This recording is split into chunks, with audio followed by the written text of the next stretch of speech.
안녕하세요. 자, 오늘 시험 보느라고 고생들 많았습니다. 코로나도 있고 또 날씨까지 비가 오면서 추워가지고 아마 시험 보는데 불편한 게 많았을 텐데 하여튼 그동안 고생들 많으셨고요. 하여튼 좋은 결과 있기를 바라겠습니다.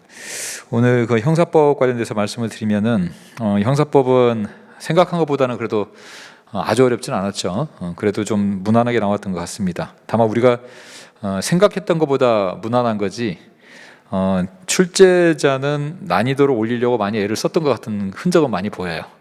특히 40분 문제 같은 경우는 변호사 시험이 보통 이렇게 많이 나오거든요. 형법하고 형사법을 합쳐가지고 사례 형태로 내서 형법과 형사법을 같이 물어본 형태로 많이 나오는데 변호사 시험 형태로 많이 나올 것 같다고 그랬죠. 근데 바로 지금 첫 시험부터 이렇게 나왔는데 그리고 다른 문제들도 보면 지금 박스 문제가 좀 늘어났죠. 박스 문제도 늘어나고 개수 문제가 다시 등장하기 시작했고, 그 다음에 설문이나 이런 걸 보시면은 그냥 단순하게 옛날처럼 기출 문제 그냥 이렇게 외우라고 하는 게 아니라 어떻게든지 조금이라도 난이도를 올리려고 하는 흔적이 굉장히 많이 보여요. 다만 이번이 아마 첫 시험이기 때문에 경찰청에서 그래도 난이도를 올리는 것을 약간은 조금 조심했던 것 같아요. 그래서 생각보다는 난이도가 높진 않았습니다. 그런데 이번 시험에서 출제자의 경향이나 의도를 보면 난이도를 많이 높여야 되겠다는 의도는 갖고 있다는 것은 많이 보였습니다. 그래서 저는 앞으로는 난이도가 높아지면 높아졌지 더 쉬워지지는 않을 것 같아요. 특히 변호사 시험 관련된 사례 문제 있죠. 우리가 뭐 원래 사례 공부를 많이 사례 문제 많이 나올 것 같아서 공부 많이 했었잖아요. 근데 앞으로도 이런 사례 형태의 문제가 앞으로도 계속 많이 나올 거로 저는 예상이 됩니다. 그래서 기출 문제 항상 중요합니다. 중요하지만 기출 문제만 해가지고는 안 될 거예요. 그리고 특히 이번에 여러분이 뭐 나도 적당한 점수를 받았다라고 생각하지만 의외로 여러분 주변에 고득점 맞은 친구들이 많죠. 그거는 제가 계속 누차 강조했지만 이제 영어 국사가 없기 때문에요. 법 과목에 시간을 집중을 하게 됩니다. 그러면 내가 적당히 맞은 점수 가지고는 안 됩니다. 왜냐하면 나보다 훨씬 점수가 고득점 받아서 높은 친구들이 많다라는 겁니다. 그렇다면 컷이 올라가게 되고 그렇다면 예전만큼 받아서는 안 된다는 걸 좀 아셔야 돼요. 그래서 조금 더 이제 영어 국사 과목이 없기 때문에 형사법에 조금 더 집중을 하시고 이제 조금 난이도가 올라가더라도 최소한 90점 이상 나와야 돼요. 이제 앞으로는요. 형사법은 그러니까 이번에도 뭐 지금 제가 뭐 학생들 연락 받아보면 뭐 1년이 안 됐는데 95점 이상 맞은 친구들도 꽤 나오고 오히려 공부를 좀 오래 했는데도 불구하고 90점이 안 나온 친구들도 있고 그래요. 이게 차이가 공부 기간하고 비례하지 않는다는 걸 좀 여러분이 아셔야 돼요. 그래서 공부한 지 얼마 안 됐는데도 벌써 뭐 저 거의 다 맞고 뭐 하나 틀리고 2개 틀렸다고 하는데 공부가 오래된 친구들이 오히려 90점이 안 되고 이런 거는 공부하는 방법이나 습관에 대해서도 한 번쯤은 다시 한번 자기가 돌아보는 기회가 좀 있어야 될 거라고 좀 생각이 됩니다. 하여튼 앞으로도 사례 문제나 그다음에 학설을 사례나 문제 이렇게 녹여가지고 나오는 것들 있죠. 그런 것들도 앞으로 출제 가능성이 많고 조금 더 난이도가 올라갈 거 예상되니까 조금 더 전에보다는 형사법을 좀 더 꼼꼼하게 조금 더 많이 하시기를 바라겠습니다. 자, 문제부터 볼게요. 1번부터 보면요. 죄형법정주의 문제 나왔죠. 기억번에 법규범의 문헌은 어느 정도 가치 개념을 포함한 일반적 규범적 개념을 사용하지 않을 수 없는 것이기 때문에 기본적으로 우리 항상 했던 건 최소한의 명확성입니다. 최대한의 명확성 아니고 그래서 최소한의 명확성을 요구한다. 많이 풀었던 거고요. 그 다음 니은번에 유추해석 금지 원칙은 형벌법규의 구성요건과 가벌성에 관한 규정이 준용되므로 형벌법규의 적용 대상이 행정법규가 규정한 사항을 내용으로 하더라도 어쨌든 이게 형벌에 관련된 거잖아요. 형벌에 관련 거이기 때문에 당연히 유추해석 금지 원칙이 그대로 적용될 거고요. 디귿번 대법원 양형위원회가 설정한 양형기준이 발효하기 전에 공소가 제기된 범죄에 대해서 양형기준을 참고해서 형을 양정했습니다. 우리 소급처벌법 금지, 우리 소급표 금지 원칙을 제가 꼭 이렇게 기억하라고 그랬죠. 문제가 이제 앞으로도 뭐가 나오면 소급 처벌법 금지 이렇게 외우라고 했습니다. 왜냐하면 이 소급표 금지는 문제가 되는 것이 처벌에 관한 것이고 법이에요. 그래서 우리 지금 시험 문제 나온 건 법이기 때문에 양형 기준이 바뀌거나 판례가 바뀌는 거 이건 소급 처벌법하고 상관이 없다고 그랬습니다. 그래서 이 양형 기준을 개정 후에 적용한다고 해서 이게 소급표 금지 원칙이 위배되지 않는다 알아두시고 자, 리을번은 우리 최신 판례 강의에서 했던 거죠. 이번에 최신 판례가 꽤 많이 나왔습니다. 특히 그 최신 판례 강의 들었던 친구들은 아마 도움 많이 받았을 것 같은데 원래 많이 나오긴 했는데 그때보다도 훨씬 더 많이 나왔어요. 이것도 최신 판례에서 했던 건데, 알 수 없는 경위로 가상자산을 이체받은 자가 가상자산을 사용 처분한 거, 우리 비트코인이죠. 비트코인이 우리 일반 재물하고는 다르다고 그랬습니다.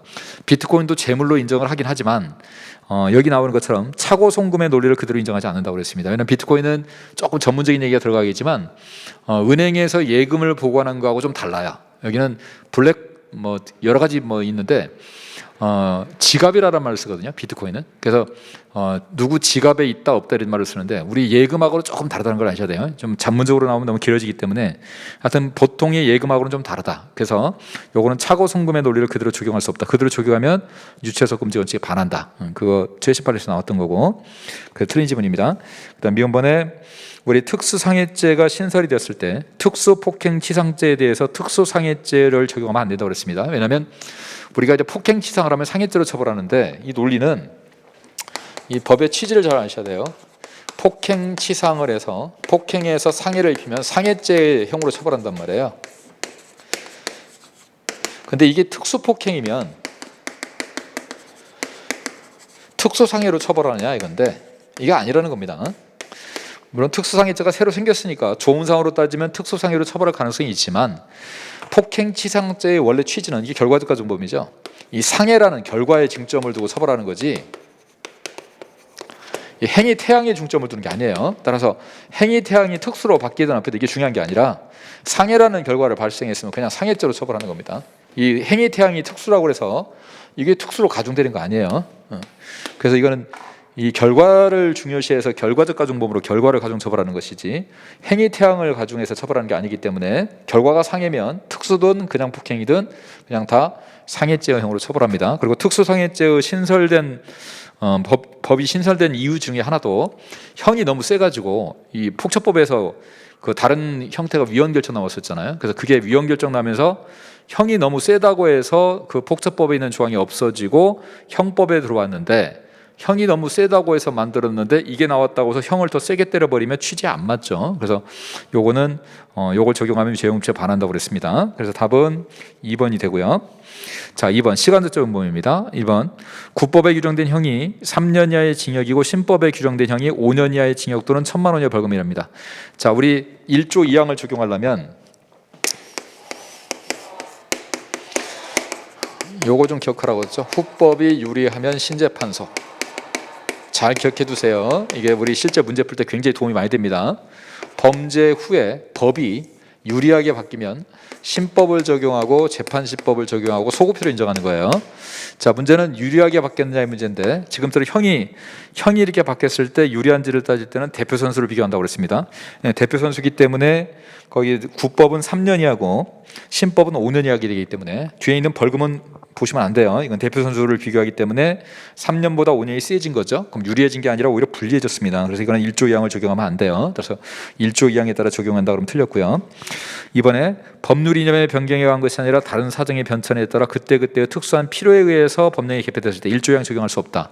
자, 원래 후법이 유리해지면 신재판소로 해서 신법을 적용해야 되는데, 우리 판례가 이 유리해졌다고 하더라도 제한하는 경우 있죠, 그렇죠? 요걸 적용하지 않는 경우가 있더라는 거죠. 제한하는 게 첫 번째, 부칙에서 법에서 경과 규정을 둬 가지고 적용하지 않겠다고 하는 경우가 있고, 또 하나는 우리 판례가 반성적 고려라는 거 동기 설치하고 있죠. 반성적 고려가 있을 때만 되기 때문에, 반성적 고려가 아니면 이걸 유리하게 신재판소를 적용하지 않는다. 이걸 동기설이라고 하잖아요. 그래서 실제로는 후법이 유리해지면 당연히 신재판소로 가야 되는데, 후법이 유리해져도 부칙에서 국법을 적용하겠다고 할 때가 있고, 법에 없어도 판례가 반성적 고려가 아니라면 이 1조 2항을 적용하지 않겠다고 그래요. 동기설에 의해서. 그래서 요거는 당연히 1조 2항이 적용되지 않겠죠. 이게 반성적 고려가 아니기 때문에. 그다음에 3번에 법원이 인정하는 범죄 사실이 공소 사실 차이가 없이 동일한 경우에는 비록 검사가 재판시법인 신법의 적용을 구했다 하더라도 그 범행에 대한 형의 경중의 차이가 없으면 핵심이죠. 우리 공소장 변경이라는 제도는 피고인의 방어권 보장을 위해서 만든 제도이기 때문에 피고인의 방어권에 지장을 주지 않는다면 공소장 변경을 하지 하지 않아도 상관이 없는 겁니다. 근데 지금 보니까 형의 경중에 차이가 없다고 돼 있기 때문에 피고인의 방어권에 지장을 주지 않는다고 보는 겁니다. 따라서 변경 거치지 않아도 된다. 이게 답이죠. 4번에 포괄일제에 관한 기존 처벌법규에 대해서 그 표현이나 형량에 관련한 개정을 하는 경우가 아니라 애초에 죄가 되지 아니하던 행위를 구성요건을 신설했답니다. 없던 죄를 신설했으면 당연히 이거는 그 법이 신설된 이후의 행위에 대해서만 적용해야지 그 전 거에 적용하면 소급처벌법에 금지가 되겠죠. 이거는 소급처벌법 위반이 되기 때문에 소급표 금지 원칙 위반이라고 생각하셔야 되기 때문에 이행되기 이전의 행위에 대해서는 신설한 법규를 적용하면 안 되겠죠. 당연히. 그래서 답은 3번이고요. 3번. 자, 부작위범 관련된 문제인데 가번에 일정한 기간 내에 잘못된 상태를 바로잡으려는 행정청의 지시를 이행하지 않았다는 것을 구성요건으로 하는 범죄. 나번은 살인죄죠. 자, 가번 같은 경우 우리 1번에 보면 형식설이 있잖아요. 우리 부작위범을 구분하는 형식설에 가면 형식설은 법의 규정을 가지고 검토하는 거잖아요. 분류를.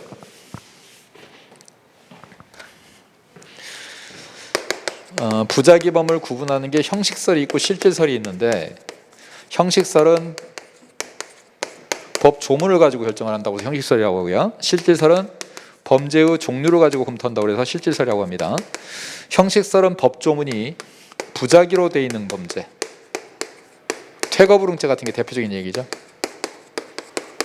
그리고 법 조문이 자기 형태로 되어 있는 거, 살인죄가 대표적인 거라고 했죠. 이렇게 법이 부작위로 되어 있는 게 이걸 진정부작위, 법이 자기로 되어 있는데 부작위 형태로 지난 것을 부진정부작위, 이렇게 나온 겁니다.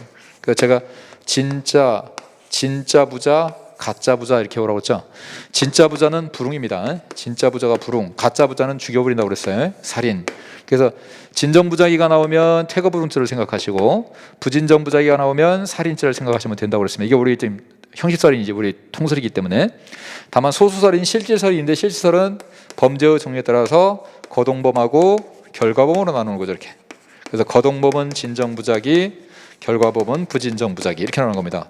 그럼 지금 우리 설문은 형식설을 기준으로 하기 때문에 법조문 가지고 따지겠다는 거예요. 그러면 가번에는 법조문이 이행하지 않은 것을 구성요건 한다고 되어 있기 때문에 부작위 형태로 규정이 되어 있죠. 이게 진정부작위가 될 것이고 나번은 살인죄니까 당연히 부진정부작위가 됩니다. 그래서 1번에 보면 가와 나의 구별해서 형식설에 갈 경우 법조문 가지고 따지겠다는 겁니다. 그러면 형법에 전시 군수계약 불이행죄, 다중불해상죄 조문 자체가 불이행, 불해산으로 되어 있잖아요. 그럼 이건 부작위 형태로 되어 있기 때문에 당연히 얘들은 진정부작위가 되고 가번에 있는 진정부작위 이거하고 똑같은 겁니다. 그래서 1번이 맞는 지문이고 2번에 유기죄에서의 보고 의무는 법률상 계약상 보호 의무 두 개로 제한을 하죠. 다만 우리 부작위범에서 보호 의무는 유기죄보다 훨씬 높다고 그랬어요. 유기죄는 법률하고 계약밖에 안 되지만 부작위는 법률과 계약과 선행행위, 조리, 신의칙, 사회상규 이게 다 된단 말이에요. 그래서 범위가 더 높다. 그 다음에 3번에 나는 고의에 의해서는 물론 과실범 처벌 규정이 있는 한 과실에 의해서 소송이 가능하죠. 우리 부작위 과실에서 할 수 있습니다. 우리 망각범이라고 하잖아요. 실수 깜빡이고 안 했다. 이게 과실에 한 부작위입니다. 그래서 당연히 가능하다는 거고 그 다음에 4번에 나의 요건으로 행위정의의 동가치성을 요구하는 거 우리 부진정 부작위범 부작위범은 법에 자기로 규정이 되어 있음에도 불구하고 이걸 부작위 형태로 죄를 짓는 거란 말이에요. 그래서 부진정 부작위라고 하는데 자기 형태로 되어 있는데 부작위로 저질렀기 때문에 이 부작위를 자기와 똑같이 볼 수 있어야 돼요.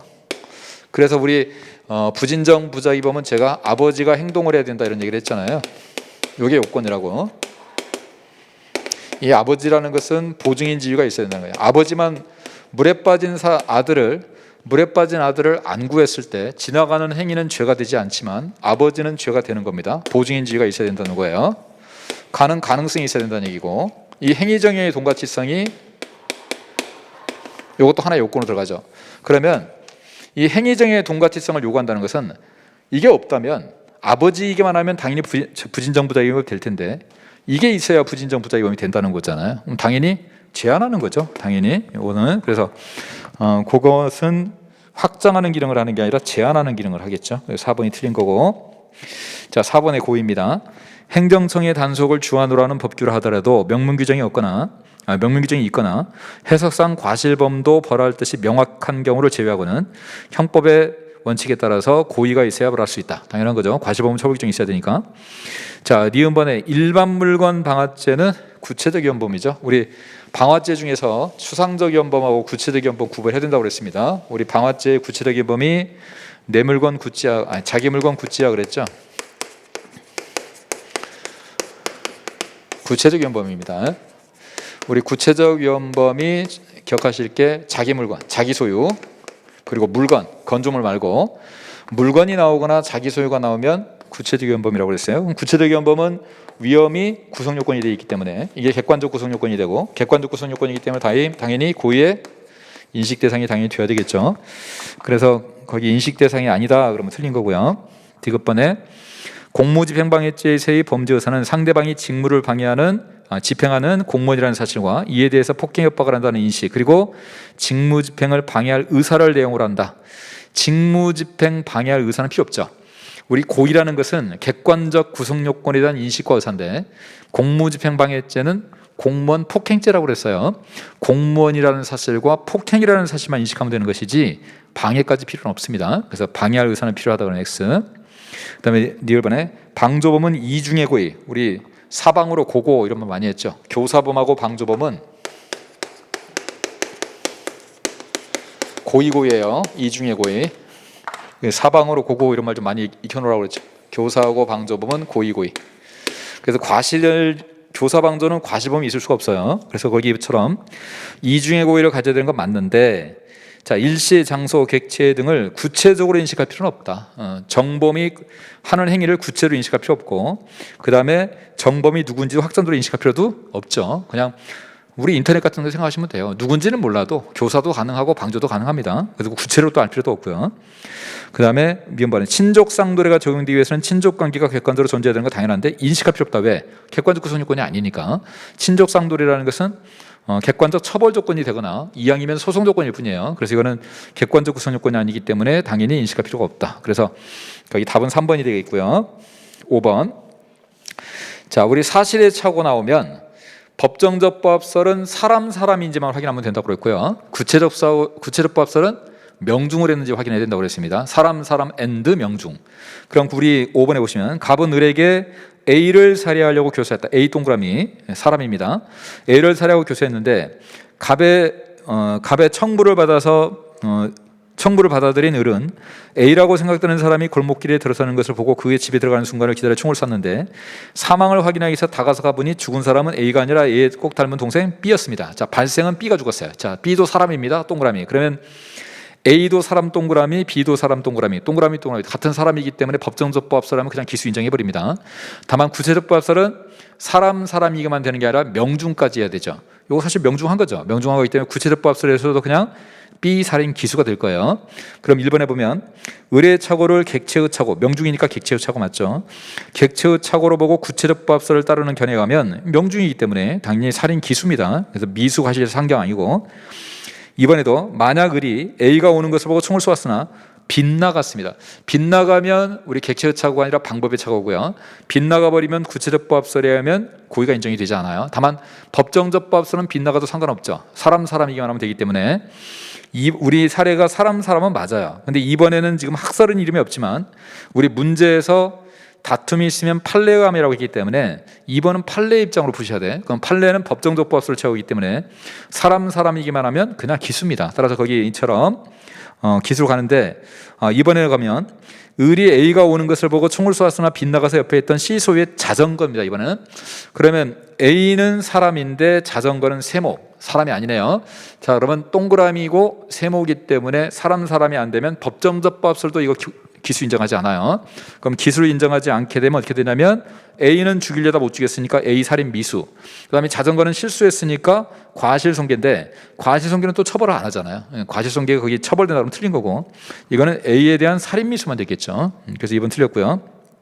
3번에 을의 착오를 객체의 착오로 보고 이에 기반을 둔 갑의 착오도 객체의 착오로 보는 견해. 자, 교사범에서 이 교사의 착오를 객체의 착오로 볼 것이냐 방법의 착오로 볼 것이냐의 문제가 생기는데 갑이 교사를 했죠. 교사범 갑이 정범 을을 교사를 해서 사람을 죽이라고 했단 말이에요. 근데 원래는 갑은 A를 죽여라 라고 했는데 정범이 B를 죽여버리게 되면, 근데 명중을 했습니다. 정범은 B를 향해서 쐈고 B가 죽었는데 A인 줄 알고 오인해가지고, 그럼 정범의 입장에서는 명중한 거죠. 이 사람은 명중했으니까 이거는 당연히 객체의착오가 되는데, 이 교사범의 입장에서는 이걸 객체의착오로 볼 것인지 방법의 착오로 볼 것이 문제가 되는 거죠. 다만 다수에게는 이거는 방법의 착오로 보는 게 다수이기 때문에, 왜냐하면 나는 원래 A를 죽이려고 했는데 을이 빗나간 거로 보는 겁니다. 이건. 그럼 이게 방법의 착오가 돼버리면, 왜냐하면 방법의 착오라는 건 수단의 착오이기 때문에 정범을 수단으로 보게 되면 수단이 잘못돼서 방망이가 잘못 나간 거와 똑같은 거기 때문에 이걸 방법의 착오로 보는 거예요. 방법의 착오로 봐버리면 구체적 부합설에 가면 기수가 인정될 수가 없죠. 다만 법정적 부합설은 상관없죠. 어쨌든 A도 사람이고 B도 사람이기 때문에 법정적 부합설은 기수를 인정하는 거예요. 이렇게요. 그러면 지금 우리 사례에서는 거의 구체적 부합설의 입장을 얘기하기 때문에 구체적 부합설을 따르는데, 이걸 거기 3번에는 방법의 착오로 간다면 당연히 미과성으로 가겠지만 둘째 줄에 객체의 착오로 보는 경우라고 딱 해놨죠. 그럼 객체의 착오로 봐버리면 이게 방법의 착오가 아니라 얘도 객체의 착오로 봐버리면, 우리 객체의 착오는 구체적 부합설이나 법정적 부합설이나 같은 사람이기 때문에 둘 다 기수가 인정이 되겠죠. 그래서 객체의 착오로 보는 견해의 입장을 물어봤기 때문에 이건 다 기수범이 되는 거지 미과성이 되는 게 아닙니다. 그래서 틀렸고요. 4번에 을의 착오를 객체의 착오로 보고 이에 기반을 둔 갑의 착오를 방법의 착오로 보는 경우, 자 이게 이제 요견이죠. 이 방법의 착오로 보게 된다면 당연히 구체적 부합설이 하면 미과성이 되고, 다만 법정적 부합설은 여전히 똑같이 기수범이 되는 겁니다. 따라서 4번 설문은 맞는 거죠. 그래서 우리 교사의 착오에서도 객체의 착오로 볼 것이냐 방법의 착오로 볼 것이냐에 따라서 결론이 실제 우리 2단계 때 많이 풀었었습니다. 이것도. 그래서 3번은 틀린 거고 4번이 맞는 겁니다. 자 6번, 갑은 층간소음 문제로 평소 다툼에 있던 아파트 위층에 안가품을 할 마음으로 돌을 던져서 유리창을 깨뜨렸습니다. 손괴죄죠. 그런데 위층에 살던 A는 빗독촉에 시달리다가 자살하기로 맘먹고 창문을 닫은 채 연탄불을 피운 결국 연탄가스에 중독되어 쓰러져 있던 상태였습니다. 유리창이 깨지는 바람에 사람을 살려버렸네요. 자 원래 이 사람의 의도는 나쁜 거죠. 의도는 나쁜 건데 즉 행위는 나쁜 겁니다. 행위는 손괴를 할 고의를 갖고 있었는데 결과가 사람을 살려버렸어요. 긴급피난이 돼버린 거죠. 이렇게. 자 이렇게 됐을 때 이걸 어떻게 할 것이냐, 우연방이라고 하죠. 우연 긴급피난이 되겠죠. 이거는 우연방이 우연 긴급피난. 자 우연방이 자가 우연자가 나오면 우리 이렇게 오라고 했죠. 우연히 찍어서 1등한 나쁜 놈 이렇게 하죠. 찍어서라는 것은 행위 자체는 나쁘다는 거예요. 행위방 가치는 그대로 행위는 나쁘다. 다만 1등을 해서 결과는 나쁘지 않다. 근데 우리가 뭘로 본다? 얘 나쁜 놈으로 본다. 그래서 우리 다수의 견해가 다 위법성 조각되지 않는다. 이게 우연방위를 여러분 외울 게 요거라고 그랬습니다. 다만 이 우연방위를 위법성을 조각시켜주는 견해가 딱 하나 있다고 그랬잖아요. 그게 결과방 가치론. 이 결과방 가치론은 무죄설을 취하고 있단 말이에요. 이렇게. 왜냐? 결과만 좋으면 된다는 거야. 결과만 좋으면 이거는 위법성을 조각시켜주겠다는 견해입니다. 근데 우리 우연방위는 결과가 좋잖아요. 나쁘질 않잖아요. 그래서 이 무죄설을 가지고 갖고 문제를 냈습니다. 그래서 거기 보시면 끝에 보면 끝에 둘째 줄에 이 사례에서 갑이 무죄라는 견해 결과방 가치론이에요. 그러면 1번에 보면 범죄 성립에 있어 결과 방가치만을 고려하는 입장에서 추정될 수 있다. 맞죠? 결과 방가치론. 자, 그다음에 3번 복 볼까요? 객관적 정당화상의 존재. 이게 객관적 정당화잖아요. 결과가 정당화됐다. 객관적 정당화상의 존재가 유리하게 작용하는 경우고요. 4번에 주관적 정당화 사정이 있는 경우와 없는 경우로 동일하게 인식한다. 요거죠. 물론 결과적으로는 1등을 했지만 열심히 해서 1등한 놈하고 찍어서 1등한 놈을 똑같이 킵하잖아요. 그래서 이거는 주관적 정당화가 있고 없고에 따라서 그걸 구분하지 않는 비판이 가능하다 맞는 말이고. 그럼 2번은 뭐냐? 객관적으로 전제하는 정당화 요건을 기수범 처벌에 대한 감경 가능성으로만 고려될 수 있다. 자, 우리 우리 나쁜 놈이라고 보는 우리 견해, 우연방위를 위법성 조화가 안 된다고 하는 견해가 기본적으로 기수범설입니다. 이 기수범설은 위법성은 행위반 가치와 결과반 가치를 다 고려하는데 요거를 세트로 보는 견해예요. 세트로 보기 때문에 우리 우연방위에서 결과반 가치는 없어졌지만 행위반 가치가 살아있기 때문에 세트라서 따로 가지 않기 때문에 전체적으로 안 없어져요. 그래서 결과반 가치가 없어진 걸 고려를 하지 않습니다. 그래서 그냥 여전히 위법하다. 그래서 기수범이다 이렇게 하는 견해인데, 자 여기에 대해서 불능미수범설이 있죠. 불능미수범설도 행위반 가치와 결과반 가치를 다 고려하기는 합니다. 고려하기는 하는데 세트로 보진 않아요. 그러다 보니까 불능미수범설은 결과는 없어졌다는 걸 고려를 해요. 다만 이게 불능미수범설 위법하지는 위법하긴 하지만 이 결과반 가치 부분을 고려해서 불능미수로 가자. 이게 불능미수범설이란 말이에요. 그래서 미수범, 우리 불능미수는 감경 또는 면제할 수 있다 이거잖아요. 그래서 지금 이 설문 같은 경우는 여기에는 해당이 될 수 있겠죠. 불능미수범설에 간다면 감경 정도로 고려할 수 있다. 이게 고려해 주는 게니까 이게. 그래서 여기 2번 설문은 오히려 불능미수범설과 관련된 설문이라고 볼 수 있습니다. 그래서 무죄설하고는 상관이 없다. 그래서 2번이 틀렸죠. 우리 우연방위도 많이 풀었기 때문에 쉽게 풀 수 있었을 거예요. 자, 7번도 보시면 위법성 조각 사유에 관한 어떤 규정을 설명한 것이다. 이 규정을 적용할 때 갑을 벌하지 않는 경우에 해당하는 것은, 자 설문 보니까 위 규정은 사회상규라는 초법규적 위법성 조각 사유를 일반적 포괄적 위법성 조각 사유로 명문해 놓은 것으로서 다른 위법성 조각 사유는 일반적 보충적 사유. 이 말 나오면 뭔지 알겠죠? 정당행위 얘기하는 겁니다. 정당행위로서 사회상규에 반하지 않는 거 이 정당행위인데, 자 1번 볼까요? A가 칼을 들고 찌르자 갑이 그 칼을 뺏어서 반격을 가한 결과, 이게 뭐 정당방위를 검토할 수 있지만 반격을 한 거니까 정당방위조차 인정이 안 되죠. 이건 아예 위법성조가 안 되고요. 이번에 갑이 자신의 차를 가로막고 서서 통행을 방해하는 A를 향해 차를 조금씩 전진시킨 거 마찬가지. 내가 지금 전진시키고 A가 뒤로 물러나면 다시 차를 전진시킨 거, 이건 폭행죄예요. 이것도 정당히로 볼 수 없는 거고요. 위법성조가 안 됩니다. 이거. 3번에 갑과 A가 공모하여 교통사고를 가장해 보험금을 편취할 것으로 A에게 상해를 입힌 거, 이거는 피해자 승낙이 문제가 되겠죠. 다만 피해자 승낙에 대해서 우리 대법원은 사회상규, 사회적으로 이 상당성을 검토하기 때문에 이것도 피해자 승낙 인정하지 않습니다. 그래서 위법성조가 안 되고요. 4번에 갑이 방송국 시사 프로그램을 시청한 후 방송국 홈페이지에 시청자 의견란에 그렇게 소중한 자식을 범법행위에 변명해 방패로 쓰시다니 정말 대단하십니다. 요거는 이 자체가 범죄는 될 수 있어도 위법성이 조각된다, 정당행위다. 우리 방패로 막았다 또는 대단하다고 그랬다. 그래서 이거 모욕죄가 될 수는 있어도 이게 정당행위로서 위법성이 조각된다고 했던 거잖아요. 그래서 이 방패 판례, 그다음에 대단하다, 뭐 둘 중에 하나를 외우셔도 돼요. 그다음에 또 그것도 있었잖아요. 불쌍한 인간이라고 했던 거, 그 알바하고 나서 불쌍한 인간이라고 했던 거, 그것도 똑같은 취지였죠. 그것도 정당행위로 인정되는 거. 그 두 판례 좀 중요하다고 그랬는데 그 판례가 나왔습니다. 그래서 4번은 정당행위로서 위법성 조각되는 것이니까 4번이 해당되는 판례가 되겠죠. 자, 8번에 범죄 성립. 성장교육 과정을 통해서 형성된 내재적인 관념 내지 확신으로 인해서 행위자 스스로의 의사결정이 사실상 강제된 상태에서 행한 행위, 이건 강요된 행위죠. 안 했죠. 우리 판례입니다.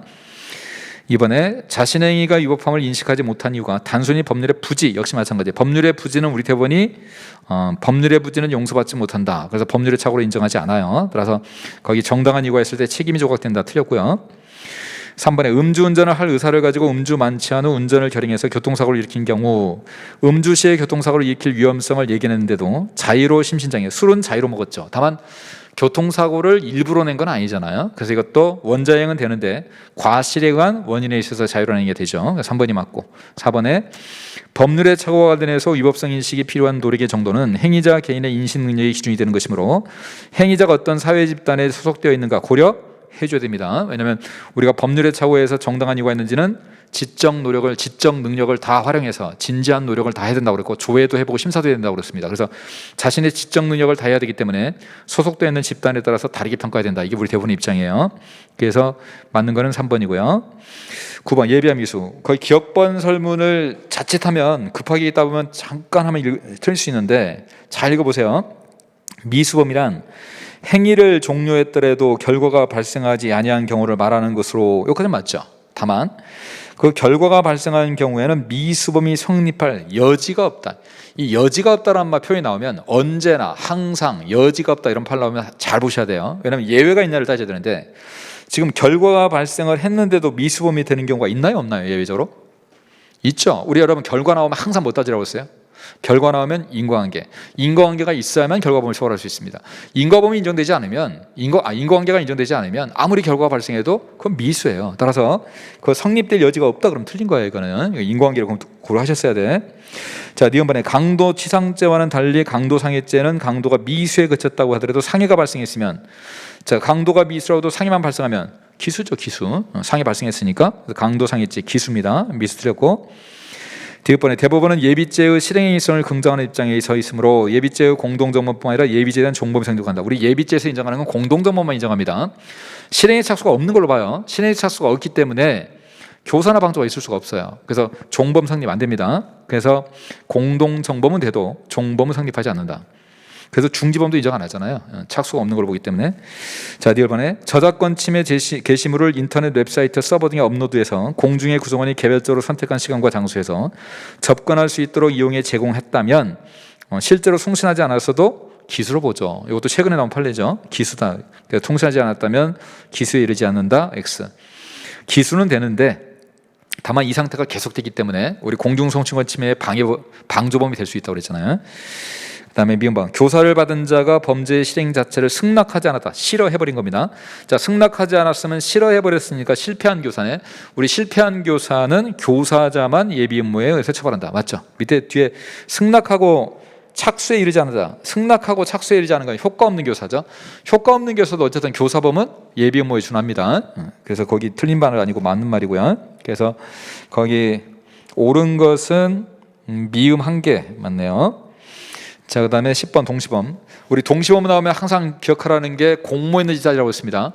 공모를 해버리면 공동정범으로 가요. 공모 있으면 동시범부터 하시면 안 돼. 그래서 여러분 거기 문제에도 거기 니을번 이거 우리 풀었잖아요. A가 갑으로부터 폭행을 당하고 얼마 후 함께 A를 폭행하던 연락을 받고, 여기 좀 체크하잖아요. 연락을 받고 왔다는 얘기는 공모를 했다는 얘기고, 공모를 했다고 그러면 동시범이 될 수가 없습니다. 그래서 거기 뭐 형법 263조가 적용이 돼가지고 폭행기사죄 공동정범 예외 준하지 처벌받는다. 이건 동시범 처벌하겠다는 게 동시범 아닙니다. 이거는 공동정범이에요. 그 다음에 공동정범이 아니라면 동시범으로 간다면 그 다음에는 상해죄의 동시범으로 갈지 일반 동시범으로 갈지 봐서, 상해죄의 동시범이 아니면 그냥 일반 동시범이라고 그랬죠. 그게 기업본 설명이잖아요. 자, 시간적 차이가 있는 독립행위. 독립행위란 말은 공모 안 했다는 뜻이에요. 독립행위가 경합한 경우에 그 결과 발생의 원인된 행위가 판명되지 않으면 우리 상해죄의 동시범이 아니라면 일반 동시범이다. 맞는 말이죠. 그다음 니은번에 독립행위가 경합해서 상해의 결과를 발생하게 한 경우에 있어서 원인된 행위가 판명되지 않으면 우리 공모는 전부 기수범으로 처벌하는데 동시범은 미수범으로 처벌합니다. 원인된 행위가 판명되지 않았을 때. 다만 상해죄의 동시범이 특례잖아요. 그럼 상해죄의 동시범이 가면 기수가 되죠. 기수. 그래서 미수범으로 처벌된다 그러면 X. 디귿번에 우리 상해죄의 동시범은 패싸움 하는 거, 그런 것 때문에 만든 제도이기 때문에 폭행과 상해와 관련돼야 됩니다. 그래서 상해죄, 폭행치상죄, 상해치사죄, 폭행치사죄 요것만 되지 강간, 뭐 살인 이런 거 나오면 안 된다고 그랬습니다. 그래서 강간치상죄는 적용될 수 없다. 그래서 맞는 것이 기억하고 니을 두 개가 맞아요. 11번 공모 공동정범에 있어서 공모자가 공모에 주도적으로 참여해서 다른 공모자의 실행에 영향을 미친 때에는 범행을 저지하기 위해서 적극적으로 노력한다. 이게 주도자이기 때문에 주도적으로 한 놈은 영향력을 제거해야 이탈이라고 본다. 맞고. 그다음에 2번 피후 교사자가 교사자의 교사행위 당시에는 이런 범행을 승낙하지 아니한 것으로 보이더라도 나중에 교사행위에서 범행을 결의한 것으로 인정되는 경우, 우리 남자친구가 낙태를 교사했다가 처음엔 싫어했지만 나중에 낙태한 사건이 있죠. 그때도 교사범의 성립에는 영향이 없다. 교사범 된다는 거고. 3번 갑이 책임 무능력자를 이용해서 범행한 사례에 있어서, 이것도 뭐 사실 너무 기본적인 얘기긴 한데 우리가 공범 종속성서를 취하기 때문에 우리 정범하고 공범을 검토하실 때 교사범이나 방조 같은 공범이 있죠.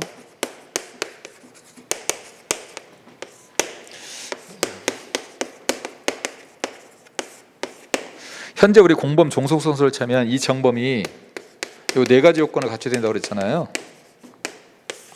당연히 고의범이어야 되고, 불법이고, 실행에 착수를 해야 되고, 종료되지 않아야 되고 이 네 가지 조건만 검토하시면 돼요. 근데 종속선설은 바로 불법이기만 하면 된다는 거죠. 그럼 책임이 없어도 책임은 따지지 않기 때문에 책임이 없어도 공범 성립은 가능하다는 얘기입니다. 그러면 교사강제범이 되죠.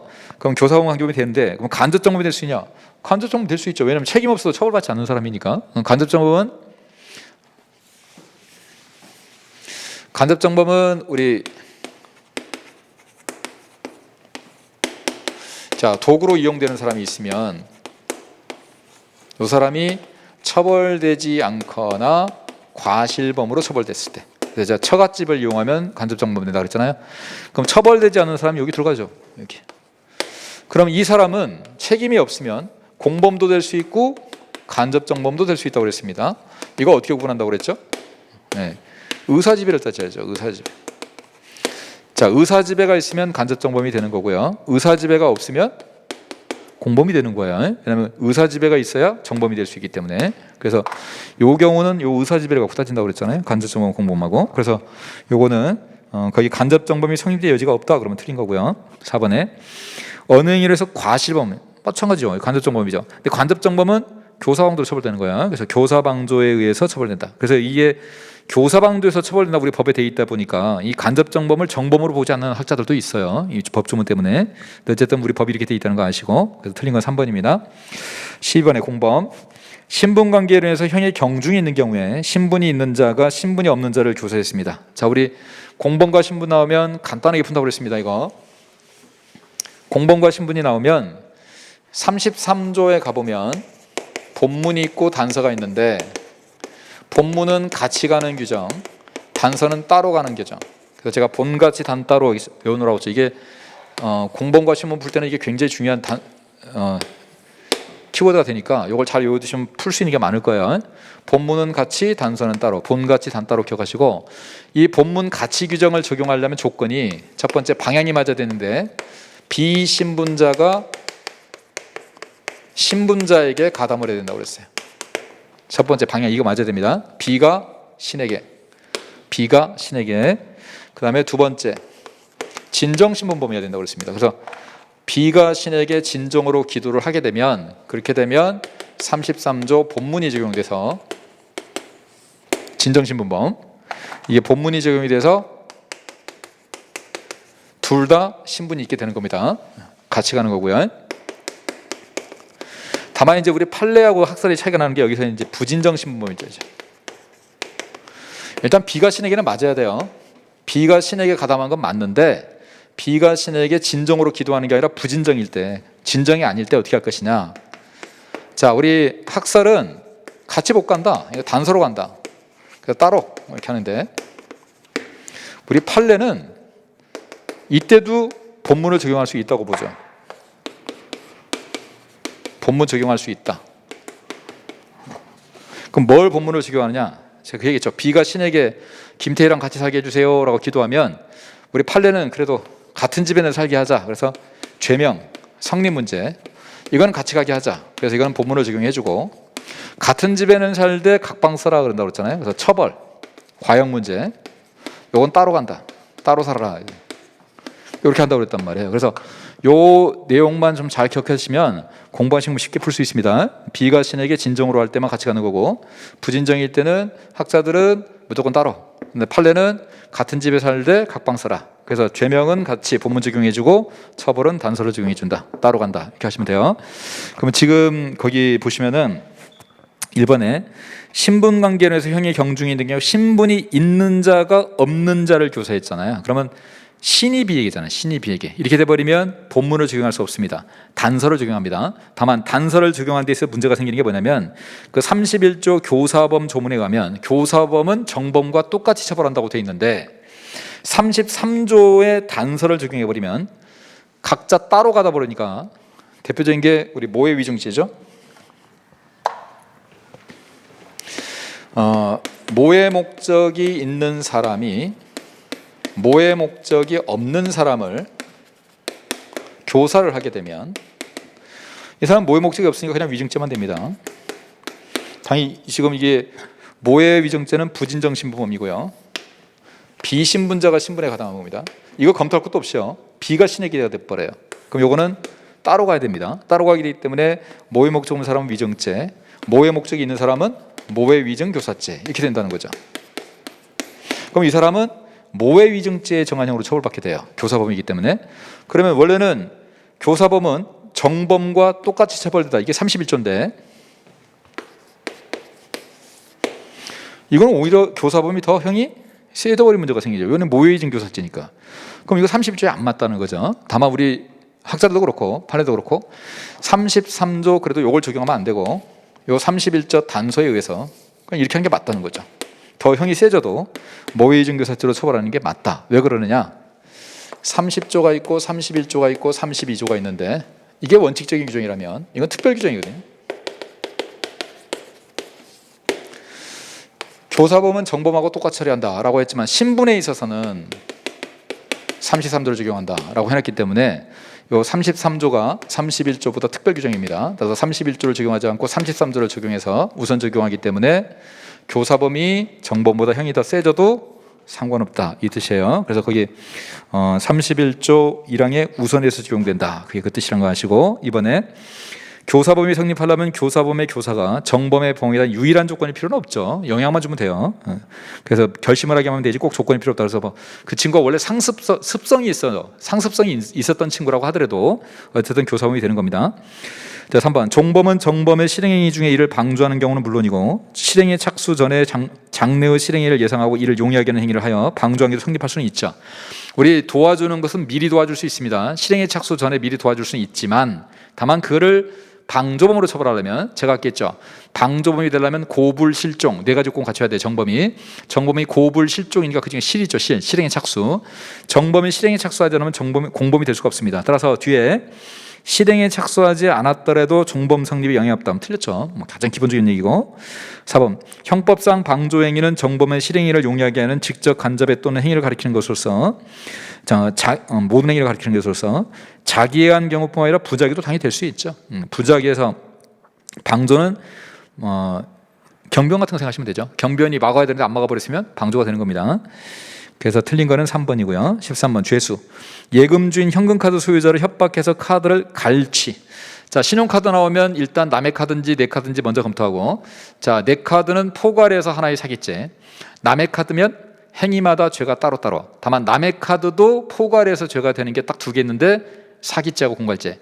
사기죄하고 공갈죄는 처분행위가 있기 때문에 카드를 쓰라고 줬기 때문에 그 책임을 전부 카드 소유자가 다 책임을 져야 되고, 그러면 그 카드 소유자에 대해서 피해자가 한 명이 돼버리는 거예요. 그래서 카드 소유자가 피해자가 한 명이기 때문에 사기하고 공갈을 했을 때는 피해자가 똑같기 때문에 포괄해서 하나의 죄로 다 묶습니다. 그래서 요거는 갈치기 때문에 포괄해서 하나의 공갈죄가 되지 끝에 별도로 절도죄를 구성하지 않아요. 사기죄하고 공갈죄 좀 주의하라고 했고요. 이번에 음주로 인한 특정 범죄 가중처벌 등을 법률에 의한 위험운전 치상죄와 도로교통법 위반 음주운전죄.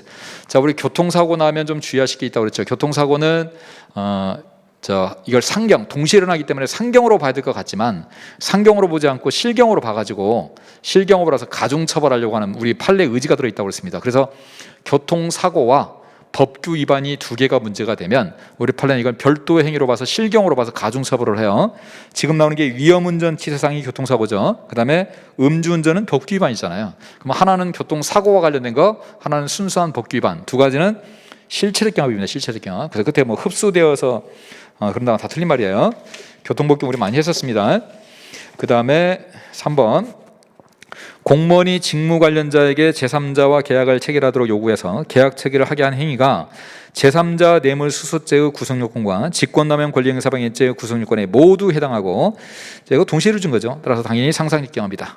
또 많이 나왔던 판례고요. 4번에 업무방해죄와 폭행죄의 관계에서 피해자는 폭행행위가 동일한 피해자 업무방해가 되면, 우리 업무방해는 위계, 위력, 허위사실포인데 위력만 해도 업무방해가 되는데 폭행까지 했죠.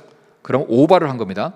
우리 항상 이게 이게 법조경합처럼 흡수가 되거나 불가불적 사후행위, 불가불적 수반행위가 되려면 초과가 되면 안 돼요. 피해가 초과되면 안 되는데 얘는 지금 위력만 해도 되는데 폭행까지 오바를 했잖아요. 그래서 이거는 별도로 죄가 성립이 되지 흡수되지 않습니다. 그래서 흡수관계가 있다 그러면 X. 그러니까 답은 3번이고요. 14번 형법은 태아를 임산부 신체의 일부로 보거나 낙태행위가 임산부의 태아 양육 출산 기능에 침해라는 측면에서 임산부에 대한 상해를 구성하는 거 보지 않는다. 그래서 임산부와 태아는 별개다라고 보고 있고, 2번 다방 종업원 숙소에 이르러 종업원들 중 1인이 자신을 만나주지 않는다는 이유로 시정된 탁구 창문과 주방문을 부수고 주방으로 들어가서 방문을 열어주지 않는다고 죽여버린다고 폭언하면서 방문을 발로 찬 것. 우리 폭행죄가 되려면 사람에 대해서 유형력을 행사해야 되는데 방문을 발로 찼기 때문에 이건 폭행이 안 되겠죠. 폭행죄 해당한다. X.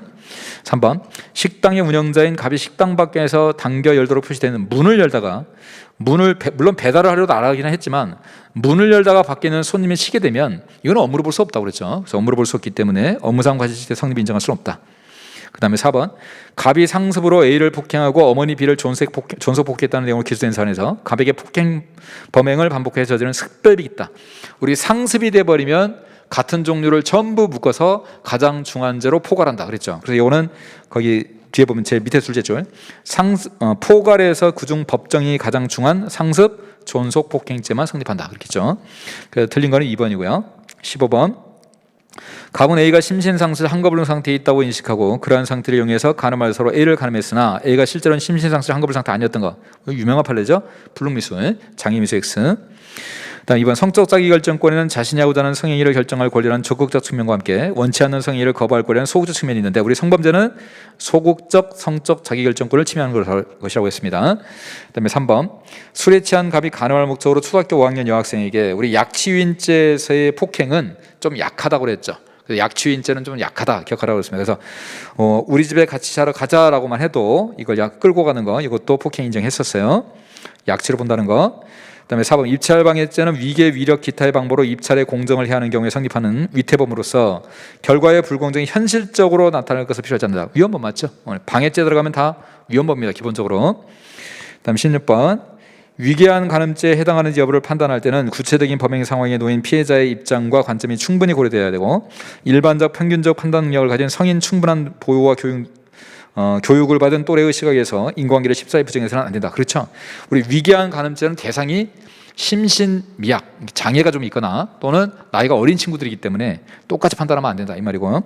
2번 강제추행죄는 상대방에 대해서 폭행 또는 협박을 가해서 한거를 곤란하게 한 뒤에 추행행위를 하는 경우뿐만 아니라 폭행이 자체가 추행이 되는 우리 기습추행이라고 하죠. 기습추행일 때는 대소강약을 불문한다. 왜 추행 자체가 폭행이 된다고 그랬습니다. 그래서 거기 보면 상대방의 의사를 억압할 정도에 된다 그러면 X. 3번 강간죄에서 폭행 협박과 간음 사이 인과관계 있어야 되지만 폭행 협박이 반드시 간음행위보다 선행되는 건 아니다. 우리 기습 삽입 사건 알죠? 기습 성기 삽입 사건 그리고 꼭 선행되는 건 아니다. 4번 성폭력 특례법 11조의 공중밀집 장소의 추행이 기술에 이르기 위해서는 행위자의 행위로 인해서 대상자가 성적 수치심이나 혐오감을 반드시 실제로 느끼게 되는 건 아니죠. 객관적으로 일반에게 성적 수치심이나 혐오감을 일으키게 할 정도의 행위로서 선량한 성적 도덕관념에 반한 행위를 실행하는 것 충분하다. 추행이 원래 그렇잖아요. 그다음에 17번 명예 개포 인터넷 댓글에서 모욕을 당한 피해자의 인터넷 아이디. 우리 명예는 외부적 명예입니다. 외부적 명예라는 건 사회적 평가예요. 그럼 사회적 평가가 달라지려면 그 피해자가 누군지를 알아야 돼요. 따라서 명예훼손이나 모욕죄가 되려면 피해자가 꼭 특정이 돼야 된다. 근데 그 지금 인터넷 아이디를 썼는데 인터넷 아이디를 썼다고 하지만 거기 셋째 줄 인터넷 아이디를 가진 사람이 동피해자임을 알아차릴 수 없다면 피해자가 특정이 안 되어 있기 때문에 당연히 명예훼손이나 모욕죄가 안 되겠죠. 그다음 니은번에 어떠한 표현이 상대방의 인격적 가치에 대한 사회적 평가를 저하시킬 만한 것이 아니라면 설령 그 표현이 다소 무례하다. 우리 예의가 없는 거하고 모욕하고 다르다고 그랬죠. 그래서 반말하는 건 싸가지가 없는 거지 모욕죄가 아니라고 그랬습니다. 따라서 이거는 모욕죄 구성에 해당한다 볼 수 없다. 그다음 모욕죄는 피해자의 외부적 명예를 저하시킬 만한 추상적 판단이나 경멸적 감정을 공연히 표시하면서 성립하는 것으로서 피해자의 외부적 명예가 현실적으로 침해될 필요 없다. 왜? 추상적 위헌범이기 때문에. 우리 아까 방해죄도 나왔지만 우리 추상적 위헌범 많이 외웠었죠. 추상적 위헌범이 항상 이렇게 많이 나오기 때문에 날씨도 추운데 그랬잖아요. 추상적 위헌범. 날씨도 추운데 집에서 방폭하지 뭐해요 그랬죠. 강제집행면탈죄하고 방해죄 지금 나온 것처럼 방해죄 아까 나왔죠? 뭐 공무집행방해, 업무방해 하여튼 방해죄 들어가면 대부분 추상적 위헌범입니다. 그다음에 폭행죄, 모욕죄, 훼손, 명예훼손, 신용훼손, 그다음에 유기죄 얘들은 추상적 위헌범이에요. 이거 좀 알아두시면 돼요. 그래서 이 모욕죄도 추상적 위헌범이기 때문에 이거 필요 없다. 그다음 1번 명예훼손죄에 있어서의 사실의 적시는 가치 판단이나 평가를 내용으로 한 의견 표현에 대치되는 개념이라고 하죠. 그래서 시간적으로나 장소적으로 공간적으로 구체적인 과거나 현재의 사실관계에 관한 것을 말한다. 그래서 증거에서 입증이 가능한 걸 말한다. 물론 미래의 사실도 과거나 현재의 사실이 기초가 되어 있다면, 포함되어 있다면 그때는 가능하다고 하죠. 근데 원칙적으로 과거나 현재 사실이 맞고, 미연번에 정보통신망을 이용한 명예훼손죄의 경우는 계정의 종료만으로 바로 종료된다고 그랬습니다. 우리 인터넷에 우리 댓글 올리면 댓글 올리자마자 바로 행위는 종료, 행위는 종료되는데 다만 기수는 되는데 상태가 계속될 뿐이라고 그랬죠. 따라서 거기처럼 게시물이 삭제되어서 송수진이 불가능이 된 시점을 종료 시점으로 보지 않아요. 거기 계정의 종료 시점을 종료로 본다는 거. 그래서 7번은 답이 2번이겠네요. 18번 주거 침입. 우리 판례 새로 중요한 판례가 나오는데 그 중요한 판례가 그대로 나왔습니다. 자, 1번에 건조물의 이용에 기여하는 인접의 부속 토지라고 하더라도 인접 또는 물적 설비 등에 의한 구획 내지 통제가 없어서 통상의 보행으로도 그 경계를 10살이 넘을 수 있다면 이건 우리 주거 침입 객치 안 된다고 그랬고요. 2번 공동거주자 중 주거 내에 현재하는 거주자의 현실적인 승낙을 받아서 통상적인 출입 방법에 따라 들어갔다면 설령 그것이 부재 중인 다른 거주자의 의사에 반하더라. 우리 간통죄에서 간통하러 부인 집에 들어갔을 때 부인의 승낙을 받고 들어갔다든지, 그 다음에 남자가 여자랑 싸워가지고 나왔다가 자기 아버지랑 같이 그 여자가 없는 집에 들어갔을 때 그런 거 다 주거침입 안 된다고 그랬습니다.